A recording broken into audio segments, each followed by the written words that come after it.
नमस्कार किसान भाइयों, स्वागत है आप सभी का आपके अपने मनपसंद यूट्यूब चैनल किसानों की पाठशाला में। किसान भाइयों, आज के इस वीडियो में हम बात करेंगे लहसुन की फसल के बारे में। किसान भाइयों, लहसुन की फसल के लिए सबसे प्रमुख खाद कौन सा माना जाता है, इसके बारे में हम डिटेल में बात करेंगे। तो आप वीडियो को अंत तक जरूर देखें, जिससे कि आप भी अपनी लहसुन की फसल से एक बम्पर पैदावार ले सकें। किसान भाइयों, एक ऐसा भी खाद है जिसकी लहसुन की फसल की पैदावार को बढ़ाने में अहम भूमिका होती है। तो आज हम उस खाद के बारे में डिटेल में बात करने वाले हैं कि वह कौन सा खाद है, लहसुन की फसल में कब प्रयोग करना है, कितनी मात्रा में प्रयोग करना है, ताकि आप भी अपनी लहसुन की फसल में इस खाद का इस्तेमाल करके अपनी फसल से एक शानदार उत्पादन ले सकें। किसान भाइयों, लहसुन की फसल एक कंद वर्गीय फसल है और जिस खाद के बारे में हम बात करने वाले हैं उसका सभी कंद वर्गीय फसलों में विशेष महत्व माना जाता है। तो किसान भाइयों, जिस खाद के बारे में हम बात कर रहे हैं वो है पोटास। हमारे ज़्यादातर किसान भाई अपनी लहसुन की फसल में पोटास का प्रयोग नहीं करते हैं, जबकि पोटास का सभी फसलों में अलग अलग समय पर और अलग अलग मात्रा में बड़ा रोल होता है।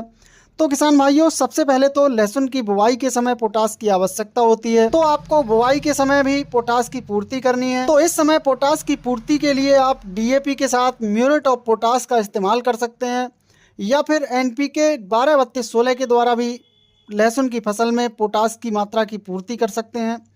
इसके बाद जब आपकी लहसुन की फसल लगभग 25 से 30 दिन के आसपास की हो जाती है, उस समय आपको अपनी फसल में पोटास देने की आवश्यकता होती है। तो इस समय आप एनपीके 19-19-19 के छिड़काव के द्वारा फसल में पोटास की पूर्ति कर सकते हैं। और इसके बाद जब आपकी लहसुन की फसल लगभग 55 से 60 दिन के आसपास की होती है, उस समय आपको पुनः अपनी फसल में पोटास देने की आवश्यकता होती है। तो उस समय आप एनपीके 052-34 के छिड़काव के द्वारा फसल में पोटास की पूर्ति कर सकते हैं, क्योंकि एनपीके 052-34 में 52% फास्फोरस और 34% पोटास की मात्रा होती है। और इसके बाद किसान भाइयों, लास्ट स्टेज में जब आपकी फसल में कंद बनना शुरू हो जाते हैं या आपकी फसल में 30 से 40% कंदों का निर्माण हो जाता है, तो उस समय आपको अपनी फसल में एनपीके 0050 के छिड़काव के द्वारा पोटास की पूर्ति करनी है। तो किसान भाइयों, अगर आप लहसुन की अलग अलग स्टेज पर पोटास की पूर्ति अपनी लहसुन की फसल में करते हैं, तो लहसुन की ग्रोथ के साथ साथ उसमें कंदों का विकास बहुत ही सही ढंग से होता है